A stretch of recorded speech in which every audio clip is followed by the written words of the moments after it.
She's a beautiful friend of mine. I've known her for years. Great story, inspiring. That's all you need. So we're going to go to Ariane right now. Are you ready? Here we go. Ariane is joining us today. Give it up for my friend, Bonvoisin. Go. Are you ready? Say hi. She's coming. I know. I can feel it. Somewhere in the world. She'll tell you. Don't Hi. worry. There she is. Oh my, I look like I'm in a sauna, but I'm not in a sauna. I wish we were in a sauna. Is that weird? What, you and I together and a whole bunch of our friends? Yes. I wish we were celebrating a sauna. It is so great to see you, Ariane. We could talk for 10 hours, but let's just do this first, okay? Tell me. So, yes. So we met one day. We had lunch, and then you're like, that night I'm going to perform at a New York Knicks game. I'm like, well, why don't you come? And you're like, yeah, let's go. So you come to the New York Knicks game with me. We met at where you lived, and then we went to the U.S. Open, and you were there the first night I performed, which we'll talk about. And yes. Ultimately, we love New York because that's where we met. That's where you live. Woohoo! Woohoo! Yes!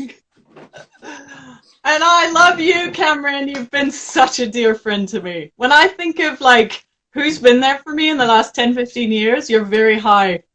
Like you've been there, you've cheered me on, tough times, great times. Well, everyone needs a Cameron. Everyone needs a Cameron. Well, that's very sweet of you. I mean, I always joke with people, thank you for saying that couch going, you're so amazing and you're so amazing. But at this time in our life, I think we need to tell people how amazing we are more than ever, right? And we do. And your story, I mean, you know, it's like, it's crazy because that's what you do. You cheer people on as well. I mean, can we get how we met out of the way? Because it's pretty funny. It is pretty funny. Yes. So I'm working on I'll tell my side and then let's just jump in. But a friend of mine, I'm working on a media idea. I tell this friend of mine, he goes, well, you've got to meet my friend Ariane. And I'm like, sure. I reach out to you. And you know how often we reach out to people? We're like, we're not going to hear from them, right? There's no chance. You respond. And we're like, let's meet for lunch. And I had this idea and you were in media and you were doing I don't know if you've done your book yet, but so we met for lunch. And then that night we're like, I'm doing the Knicks game. You want to come? And you're like, sure. And then we became friends, and then you came to the U.S. Open, which is, if there's ever one story to make it about me, just for 1 second out of this whole thing, tell us what happened that night at the U.S. Open from your point of view. Well, I want to say one. By the way, is the light okay on me? Because I've got like huge sunlight coming in. Are you guys cool? I'm good. You look great. Okay, that's cool. I'll tell you. Okay, cool. I'm just lean back a bit. Lean back a bit more. There you go. Yeah. There you go. Hold on. I'm going to move this back. Is that better? Cool. So here's what's interesting, Cameron, which is you reached out to me at a time where things were pretty tough for me. You know, I'd started a website. Things were not what I thought they were going to be. And I just needed someone to just kind of believe in me and push me along as an entrepreneur. And you reached out and you were like, you know what? I know it's tough. You're an entrepreneur. Keep going. And I was like, wow, I felt seen, I felt understood. You know, that's what you do. You just see people's humanity. It doesn't have to all be great and perfect. And yeah. So that was amazing. So that's why I answered your random email that showed up in my inbox. Isn't it funny? But no, what was funny? On that note, like the randomness of emails, like you and I, I'm sure, have reached out to people in whatever position. I don't like to use the word power. Let's use the word influence that you admire. And sometimes you're like, no way they're going to respond, right? And you responded, and I was like, it also made me go like, I don't know, there's a collective community when you're putting yourself out there that you need. And I think people forget that. Like you said, oh, I'm going to do a website, and then suddenly I'm going to make money and my life's going to be easier. And then, right, tell us about that website. Well, it's true, you know, people think, wow, she's a founder, she's a CEO, she's got an MBA, whatever, you know. And then they forget that it's like we make mistakes, we cry, we get things wrong, we feel not good enough, we feel fake, we feel like all that stuff shows up. Yeah. And it's like you kind of need a community to, you know, keep you like grounded and to just keep you going when some of those voices take over. So you've been amazing at that. So US Open. Yeah. So I love the US Open. I love tennis. 10 years ago, by the way. I had no... Yeah. Is it 10 years? Wow. 10 years ago. So we sit down. and you vaguely told me what was going to happen, but I had to sort of pretend on live screen, camera, TV, tens of thousands of people that I didn't know you. I had no idea what was going on. Yeah. That was sort of one of my sort of best pretend jobs on live TV, but I was, it's one of those moments, one of those New York moments that I'll remember of just you breaking out, on the New York scene and me witnessing that and then just seeing how many times you've been invited back, and it's beautiful. I've loved seeing your journey, Cameron. Well, thank you. The video of the first time I got up, it's me on the aisle, then you and my friends Kareem and Krista, the three of you guys were there to support me. They gave me 4 tickets in the upper bowl and they're like, good luck. And I was scared shitless. I mean, how can you not be, right? And you were like, I remember you had your hand on my knee or something. Okay, you got this, you got this, you got this. And then as soon as it goes to me, you kind of like, okay, go. You know what I mean? And there's that moment in a creative space, a business space, entrepreneurial space where you're like, hey, go, like, you got this.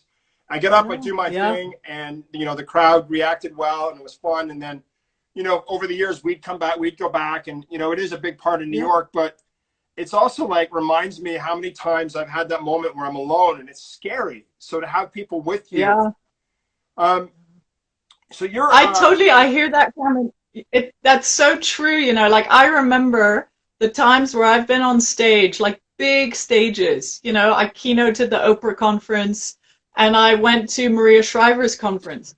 And those two are so in my mind because Maria Shriver, I had no one there for me. There was no person there to catch me if I fell. There was no person there to just help me breathe through it because it was a big deal. And I always remember, and I think it went fine, but I came off and I had to kind of do all of that for myself. So every one of these life moments, I remember who was there. And it's like you have no idea like how important it is to just check in, send a WhatsApp. My husband like messaged me. He's on a board call right now. And he was like, good luck, remember to enjoy it. It's just like, wow. Yeah. And we're never alone. We just don't reach out. The truth is, I could have said to someone at the time, I need you to be there for me, like message me, We just don't reach out when actually people love being there for each other. They do. We just don't ask. There's like we're too proud. You just gave me a really interesting thought about the stage. When I perform at an event, you just brought something up about you being a speaker, which I want to get into your career, but like, I know for a fact I perform better when I know one person in the arena, even if it's like, it's an 18,000 seat arena. I know one friend is there. It's not weird. It's like, I'm almost performing to them. Like that night, I didn't know anyone else but you guys. And I felt safe. Like, it's interesting, right? Like, there is an inner safety, that if it all goes wrong, you're still loved, you're still good enough, you're still safe, everything's still fine, life continues. You're not kind of left with yourself and your inner voice. It's true. I mean, safety is such a big thing, Like right now, I think people's inner voice, it's like, am I safe? Am I safe? Am I safe? Am I safe? In like all ways. Yeah, totally. And, unless you realize that voice is going on all the time, it's like you're kind of looking for it externally.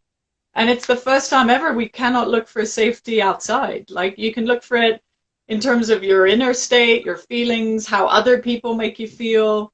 But there's a shift from like external safety to like inner safety.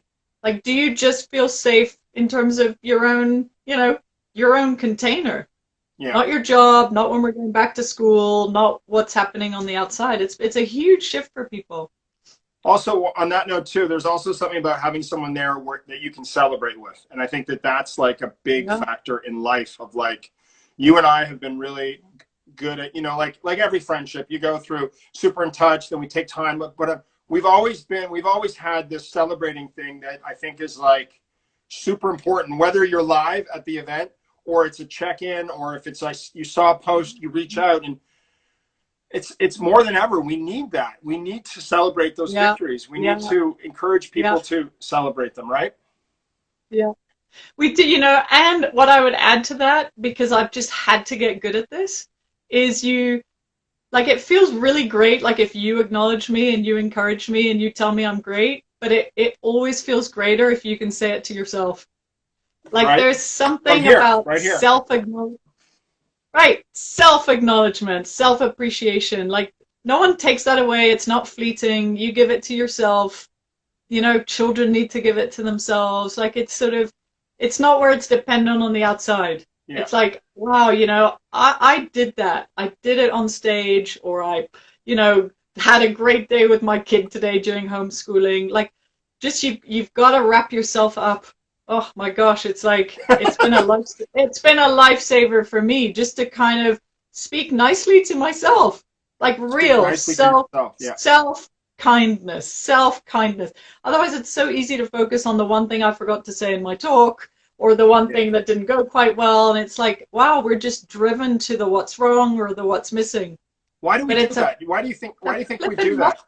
You've studied human behavior, and I want to. Next question is about like how you ended up on the stage, but why do you think we do that? I think, unfortunately, we do it because, our education system is very focused on what's wrong, what's missing, grades. Yeah. It's not focused on what's beautiful and right and perfect and not missing. It's always more. It's always you're missing this in maths, you're missing this in spelling, you're missing this in your story. So to me, I feel you put any child for 12 years in that environment, they're not going to have a very high view of themselves, Like I was raised, in 6 countries. That's why I have a weird accent. And, like I was thinking about this for another call that I had to do. And it was all about performance, perfection, fitting in. Performance, perfection, fitting in. Like that is a heavy burden on a child, but I talk and work with kids and they all feel like this. It's all about performance. It's all about them not being to this or to that. It's all about, let's just fit them into the funnel. So I feel, it's hard for children to feel like they're good enough, and feeling good enough is like, it's the absolute core of anything. It's like, I tell my son all the time, you're a great kid. You make mistakes. You're still learning. You're good enough. Like I would have wished for someone to say that to me through my childhood. They did not say that to me. But back to where like kind of your career moment happened, where like making the team in life is like something as a kid you're taught. You got to make the team. You got to be on the team. You got to be on the team. And take us back to you're on the team. Lots of big teams in the corporate world in New York, and you're like, take us back to that. Like what that was. Yeah. I took the safe route. So I did what was expected of me, right? My father told me, get a safe job, marry a guy at 30, have 2 kids. Like, it's like I was told what was supposed to bring me happiness. And so at like 30, 31, I'm a very high level exec in a media company. I'm running a $500 million fund. And I'm going, crikey, this is the wrong ladder. Like it's leaning up against the wrong wall. And I was engaged to a guy at the time. And, I should have had everything that externally was supposed to make me happy. And it was one of the least happy times of my life. And I was just like, oh my God, how do I get off? The world has told me this is it. Like there's no other option. Oh my God. And so, it took me 2 years of just like, I can do this. I can change and I can dissolve this whole identity that I've been told. And it's jumping in the unknown, which is super terrifying. And no one's really there to catch you for that. Like a lot of people were saying, I'll just get married or just stay in the job. It's a big job. But I left. I let go of the trapeze. No idea what the next trapeze was. Can I stop you for 1 second? Yeah. What's the because I've asked other people, but what's the moment where you're I don't want to call it your breaking point, but you're turning to so many people that would listen to this or hear these stories and books and life and person. Yeah. I just can't quite get to that point. I can tell you the moment. It doesn't mean that's the moment I quit and resigned, but it's the moment I knew that I had to. They put out a press release on me, and it said my last name, de Bonvoisin, name managing director of $500 million fund. And I burst into tears. I remember the moment. I was in my fancy loft in Soho, and I was like, it's the wrong press release. Wow. Whew, it's like I get chills thinking about it. I thought, oh my God, my name is on the wrong press release. It should have been, I opened 50 schools in Africa, or I transformed this in India. Like it was just like, oh my God, it's the wrong press release. It's heartbreaking. I feel like out of breath even just thinking about it. I didn't go to work. I didn't do anything. And I was like, wow, how do I change the press release to the point where, and I should have been happy. I was announced in the Wall Street Journal. I mean, these people dream of this stuff. And I was like, this is not it. And you know what? You face it when you kind of go, wow. And I have this thing where I call it the inner microphone, right? Otherwise known as the intuition. But the inner microphone, it's like it can be very loud if you're in touch with it, or you can kind of pull it right down to like volume 1 or 2. It never really goes off, but it goes off pretty loud first thing in the morning. And so my inner microphone, basically for the year and a half that it took me to get out, would say this. It would be like, Ariane, you're in the wrong job. It's like every morning, it's like you either listen or you don't. It's really painful when you don't listen. It was like, Ariane, you're sleeping with the wrong guy. It's like, ah! No, but it was really tough. Yeah. And then at some point you just listen. You're like, the voice doesn't go away. And it's like when that sort of, I quit, I broke off the engagement, I went traveling because I was like, I need to get rid of this identity that I've created for myself that's not really me. And I went traveling. Love, is that you? Yeah, before. I was before her. But similar journey, and I thought, well, what do I do? And I thought the only thing I can do is ask different questions for my life. What's worth doing with this life? How do I serve my fellow beings? Because it was all me before. It was all self-concern. It was all ego. It was all, what do I want to get? It just was empty. So I started asking different questions. Show me the way. Show me the way. Show me the way. And I was just asking it of life. Show me the way. Put me in perfect synchronicity with the people that I need to meet. How can I help? How can I serve? How can I serve my fellow being? And eventually life answers you. If your intention, you're committed to find those answers. And so I started getting back in touch with reading, which I loved, writing, which I loved, people, just being around people as opposed to just focused on me. And very long story short, I became fascinated by the subject of change and why it is that some people go through change, some people don't. Some people talk about it, some people get up and do it. Some people recover from a tough change, some people never do. And I was like, how do you make change easier? It's like the number one constant. You're never taught about it. Parents protect their kids from change. And yet it happens to all of us, and it feels like we're all going through it for the first time. And most people hate change. And so on my travels, I interviewed over 1,000 people going through all different types of change. Yeah. Relationship change, health changes, parenting changes, whatever, professional, financial. And I just kind of put an 10 on my head, and I was like, deep, deep, deep, deep. And I was just looking for patterns, principles, ways that, wow, all these people are good at change. Here's what's the same. All these people are really having a hard time. Here's what I'm hearing. And so I never thought I'd be a writer, speaker. I mean, again, it's not what I was told to go be, right? So you took all that, and I've read your book. Tell us about the book, but like, how does that go from, did you have a focus when you started it on what the book was, or does that just manifest itself? I did, I had a focus that I wanted to find principles to make change easier. Okay. And I didn't think I was going to, write a book or anything. And I met someone who turned out to be very fortuitous. But, I'm such a believer that life supports you. The universe moves in behind you, when you feel connected and when you want to do something for more than just yourself. So the universe moved in behind me and had me meet the editor of Oprah magazine. Hey-o. Yes. Not thank you, universe. And she was like, oh my God, this is so great. I love your story. Personally, as a woman who'd gone through a lot of change and was just navigating the unknown, right? I wasn't successful. And she's like, I'm going to write a story on you and your research about change. Wow.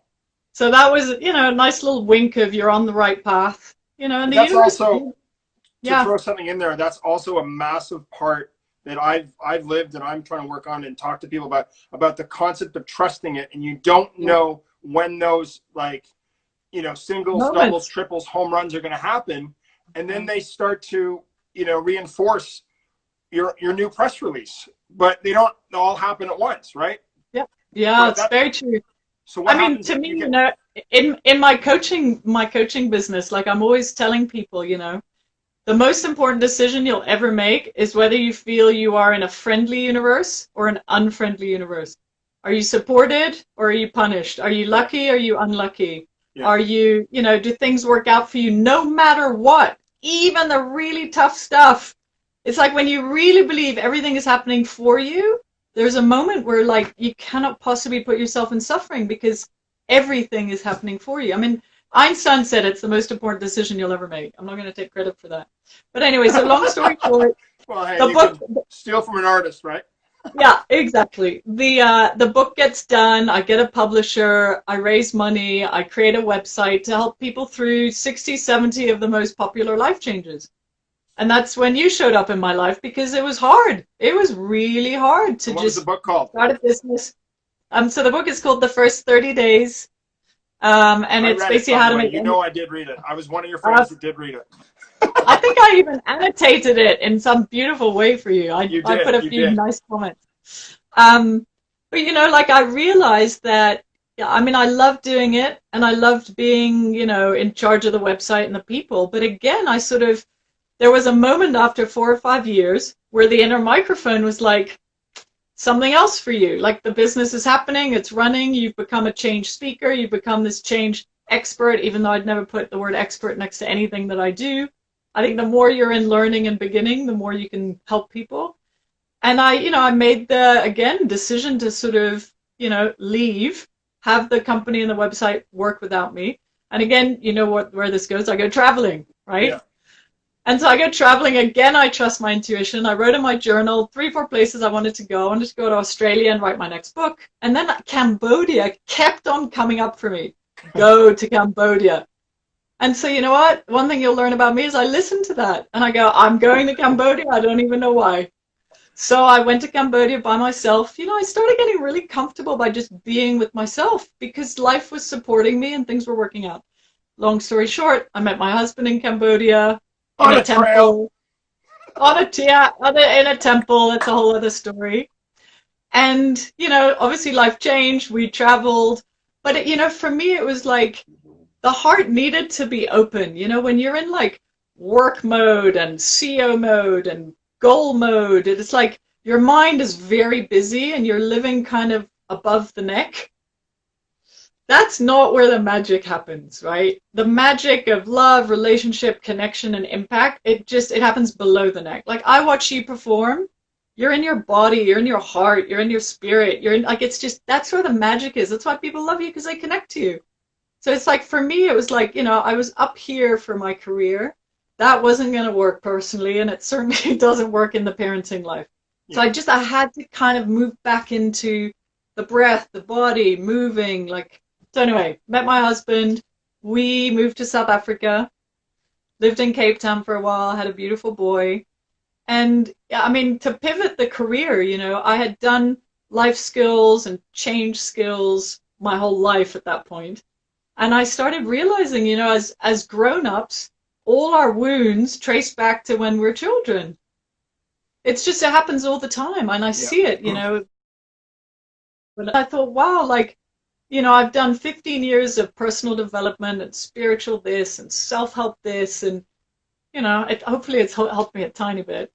But I was like, why is this not available for children? Like, why do they have to go through 20, 30 years of mess before this is accessible to them? And so, I made it my mission to kind of language a lot of these skills. Change skills, intuition skills, self-kindness skills, forgiveness skills, breathing skills, safety skills, but for like the little ones. Yeah. And it's just been my absolute passion. Oh, wait, and that what? I'm more than happy. What? Yeah, What? yeah, there we go. Giggles and joy. You are loved. You are loved and being you. And you see this. So you've written 4 books, like, by the way. That's pretty damn impressive. Let's just start with thank that. you. Thank you. This feels like the right, if I ever had to have a press release. I mean, it doesn't even matter at this point. Oh, that's interesting, yeah. This feels like the right soul thing that I'm here to be. I would do it for free. I would do it for anyone. That's when you're kind of on it. It's just doing something for the tiny humans. Yeah. That's just what, I don't know, it's what's doing it for me. This is, giggles and joy. Are you kidding me? You know what I mean? It's so, it's fascinating. As you know, I'm working on a book and it's almost done. And when you really look at it all, and I'm hearing your story, it's like, it's how we connect the dots and trust it along the way of, I'm getting on a plane to Cambodia. I'm leaving this corporate gig. Whereas so many people, the reason, we're reading more books, we're reading self-help, we need this, is because they're afraid of exactly what you focused on, is the change. But we're not living our truth then. If we're not jumping on a plane to go to Cambodia to discover, I'm not saying everyone has to do that. There's different ways to do it, right? But you don't need to physically leave. You need to emotionally leave the place that might not be right for you anymore. I did that when I was living in Toronto. I had a great life, lots of different things. And I got in a friend gave me a minivan and said, I'm going to LA. I'm going to go make it. And I'm like, what? I mean, for 2 years, I was like, what am I doing here? But there's something that trust that you had to leave New York is the same thing. And let me ask you this. So, with everything that's happening in the world, how, I think your next book, by the way, should be called The Next 30 Days and then The Next 30 Days, right? The last 30 days. Yeah, and then hopefully it's the last 30 days. What's great about your book is the sense of like the first 30 days. I lost my mom to cancer, and you can think of it like, okay, so you're going to go through this. What does it look like? And you're not telling people how to grieve. You're not saying, but it's some of the things that we need to look for to get to the other side of that 30 days, right? Yeah. Here's what I would say, and it applies to adults, parents, children. And it's a skill that we really need. It's like what I call humanity skills. And humanity skills are just like what it means to be human, what it feels like to be human, the messiness of being human and having a physical body and a mind that's generally not very supportive. But it's like the permission to make mistakes, permission to grieve, permission to be angry, permission to be upset with the life that you currently have because it doesn't fit the movie or the dream you wanted. It's just the humanity. It's permission to have a bad day or even have 3 bad days. We don't give our kids permission to have a bad day. We beat ourselves up if we're kind of in our own mess. And it's just expanding. Like, it's funny because on the one hand, I wrote a book about change, and that was 10 years ago, Cameron. It's crazy. But if I had to I wouldn't say I would tweak it, but the thing that I've most learned is that people change when what is currently happening is allowed. Change is too much for people, right? And so if you're feeling like, really uncomfortable, you're going to have to allow the uncomfortable feeling to be there, and that will actually carry you through to a change. But if you distract it, eat it, Netflix it, overwork it, the change never actually comes through. But if you sit with the feeling, which it's just part of you, it wants to be there, give it permission, just allow it to be there. Like I've found that change happens much quicker when you're not against yourself. You're not pushing against the person you want to be, but you're not. I mean, that's exhausting. I am dead. I am sad. I am, frustrated. Yeah. I did do this. And then it's like, whew, there's a breath that comes and that moves the flow. But like, stop fighting yourself all the time. I used to be so good at fighting myself. I wanted to change me or fix me or not be the me that I was currently being. And then you look at your life, like back to my point about connecting the dots, and you're like, that's pretty good. You know what I mean? Exactly. It's not, that was meant to happen. That was hard, but pretty good right now. Or and then you're like, there's nothing wrong with like, evolving, growing and learning and pushing ourselves, but not to the point where we're like so hard on ourselves. We didn't get that promotion. We didn't get that new parking spot. And I think with what's happening in our world, we're going to, slow down and realize that like truly what's important. But one thing that I've really found now is if you call a friend, FaceTime, phone, text, whatever, and you ask how you're doing and they tell you they're great, you like hang up on them.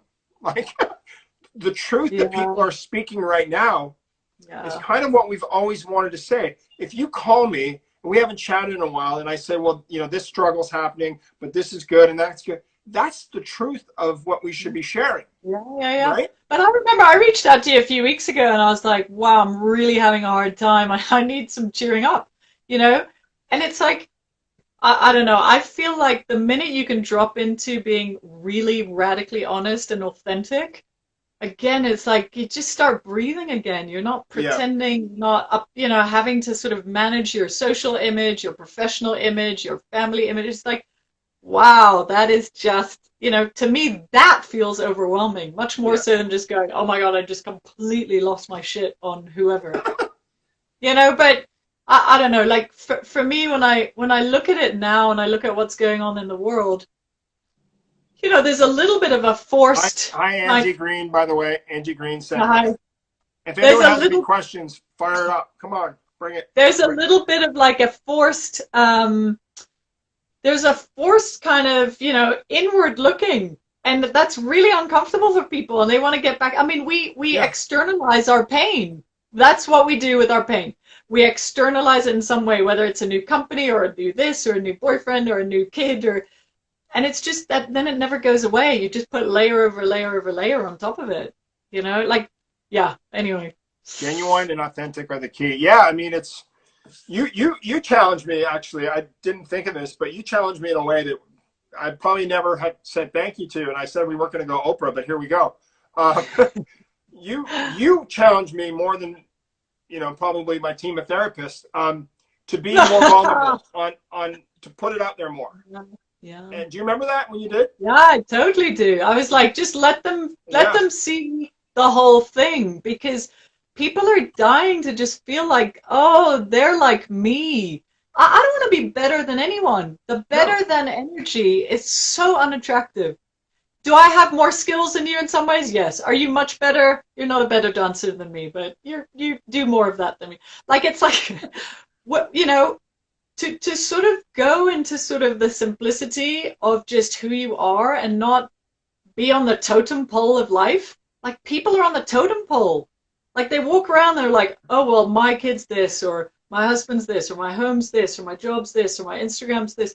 Like it's like this evaluation of where you are on the totem pole of life. And I was just like, I'm off the pole. I mean, I was on the pole. Well, I'm off the pole.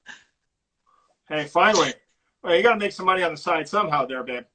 But it was interesting. Like I've posted some stuff about my mom that I've gotten in the last however many years, and it's been a long time since she passed, but I still get emotional. And people are like, "Oh, I'm so sorry." I'm like, "I'm not asking you to be sorry.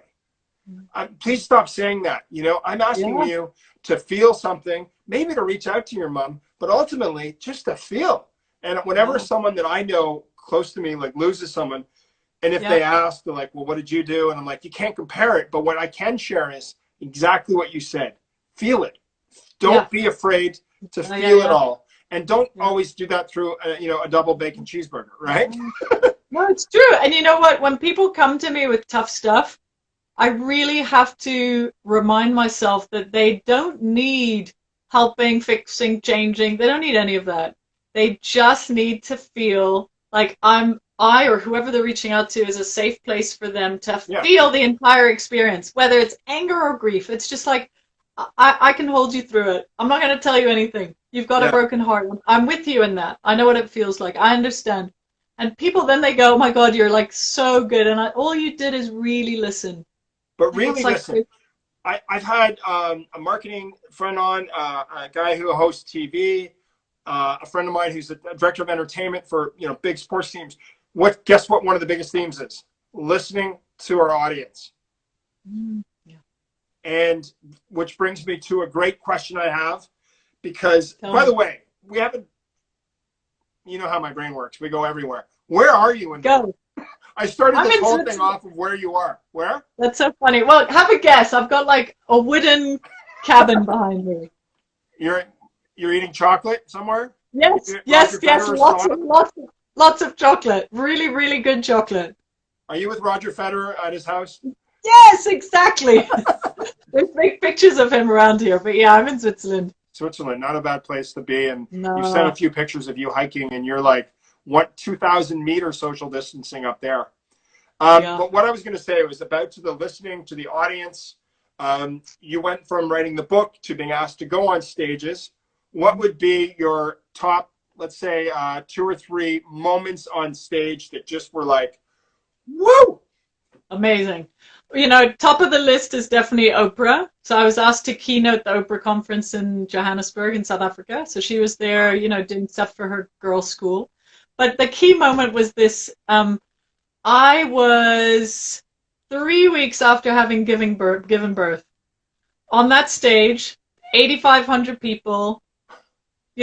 My baby was in the green room. I just, breastfed. I walked out on stage. The first time I wore heels in like 6 months. And I was like shaky on my heels. And then, my husband was in the front row.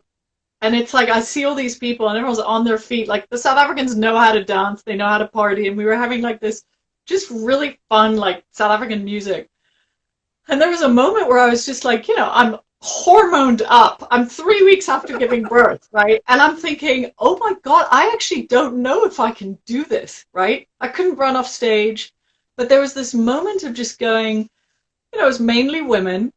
And I prepared like the perfect opening, of course, and I'd rehearsed it a million times. And the whole thing just went out the window. So I spoke to what was going on.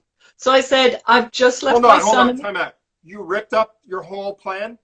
No, I ripped up probably the first page, like how I was going to introduce myself, or I was going to establish myself and be a certain way and, connect with the audience and make them laugh. Like I was still in my head. And I thought, you know what? If these women cannot relate to a woman who's just given birth and is super hormonal and is just about to cry on stage and doesn't think she's good enough, like who else can?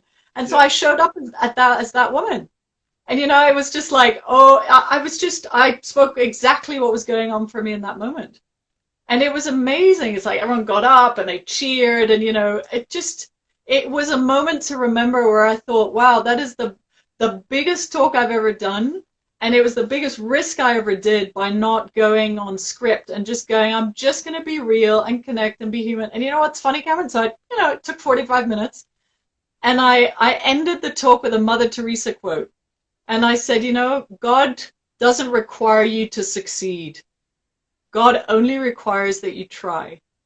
And I burst into tears. I was like, oh my God, I'm so hormonal. And everyone burst into tears. I was like, it's really not about success, or it just try and see what happens. Just give it a try. And it just at that point it was like, there was a little bit of sense of wow, I've made it, But there was also a time it was a turning point of just going, you know what? The real you is going to be much more effective than the great public speaking you. 100%. But you made it to me like the day you left your world to say, I'm going to go and try, on that note. And then you end up that stage because you took that first, you listened to yourself. Yeah. I mean, it's the same thing that you and I have talked about many times about like, why do I get up at a game? Because I stopped listening to other people. Why did you end up on a trail in Cambodia? If you asked 10 of your friends if you should go on that trip, 9 of them would have said no. Yeah, yeah. But here's what I find, I call this the consensus consciousness.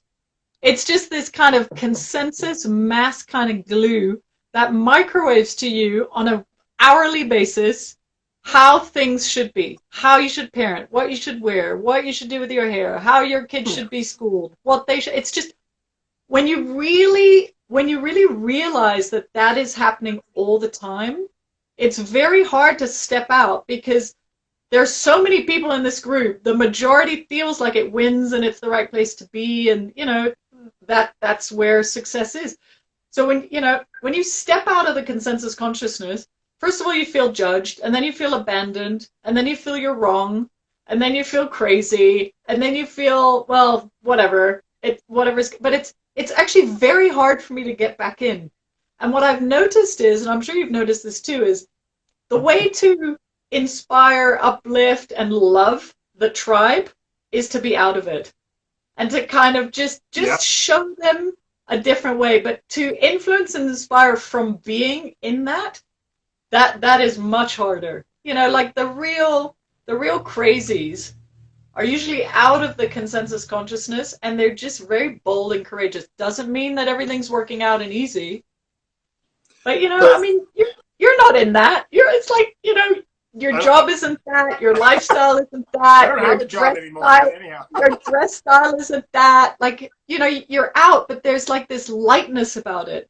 You're not being told what to do and how to be all the time. No, and look, like I'm on stage, I'm sitting in the crowd, and I'm watching you and feeling you on stage, and I'm connecting to you because of that vulnerability, but that sense of like truly who you are. And when I get up in a crowd, it's the same thing. Like the crowd wants a piece of Ariane. wants a piece of whoever's on stage going, I can truly feel that. And the bullshit right now of like going on stage and, 50 slides and reading from this, like, you and I are, that's just not who we are. But it's why, and right now we need that more than ever, that truth. And and who needs it? Our kids really need this. Our kids. I was going to go back to this. Like, oh my God, kids really need to see that their parents cry, their parents get emotional, that things don't work out, the parents have a bad day, the parents are like, they need to see what's real.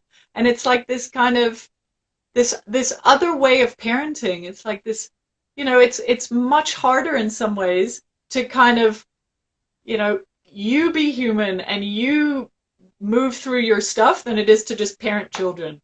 Like, I'm constantly getting parents to like, what's going on with you? What's going on with you? Why is this triggering you? This is not about your child. Well, right? And I was just going to say, it's nothing to do with your kid. Nothing to do with your child. But we're so used to pushing it like, So I want to wrap this up with a couple things. So I talk a lot about giving someone a shot, and I will never forget getting the email back. I should look up the email to see what I wrote to you. But in a way, like, I felt like you gave me a shot by listening to me because I was just new to New York and our mutual friend introduced us. So I'm forever grateful for that. You came to the Knicks game. I'm pretty sure they won that night. They won. Obviously. You were my good luck charm at the U.S. Open that night. I got hired for 8 years. So thank you for always giving me a shot and, believing in me and being such a great friend. And I'm going to ask one last question to wrap this up. I tried not to cry this whole time. Did okay. What's been your greatest silver lining? I call them gold lining throughout the last 6 or 7 weeks for you. My greatest silver lining. I would have to say my friends. My friends have really, really uplifted me. Yeah. I have left a lot of sad WhatsApp messages, angry WhatsApp messages, frustrated WhatsApp messages, and I just have felt an immense love and support, and I haven't felt judged, and I haven't felt, it's just, I felt a level of I'm not alone. Even though, I'm alone in, this place with my child and my husband. But there's just been a sense of like, I can't even put it into words. I will. I haven't felt any sense of loneliness, aloneness. I'm crazy. I'm losing it. I'm depressed. I'm all the emotions that I'm sure a lot of us have felt. I haven't felt those because I have allowed my experience to be shared. And it has not felt personal. I felt like I'm going through this, a lot of parents are. I'm going through this, a lot of women are. I'm going through, do you see, I've sort of depersonalized it where it hasn't felt personal. It hasn't felt permanent. I just know that, the things are kind of moving. So, I'll add another silver lining. I have given myself the space to sit in silence and meditate every single morning, no matter what. Wow. And that has been my gift to myself. And it's just an acknowledgement that I matter and I exist, even though I'm homeschooling and doing this. It's just you gotta do that for yourself. And it's like a non-negotiable boundary. And I'm proud of that. It hasn't been easy. I'd much rather be, eating Nutella croissants. But I've done that for myself because you need to. Because if you don't take up your space, everything's just going to kind of move in and take it up for you. Yeah, I think that's really key. Yeah. Well, Cameron, I want to say to you, I remember a moment where you met my child. This isn't your show. Sorry, I need to acknowledge. I want to just thank you for a second. Yeah. I told my son not to come in, but he was desperate to come in. Even with my son, you met him. I think he was like, I don't know, a year and a half old when we first came to New York, and then you got him this giant tennis ball from the U.S. Open.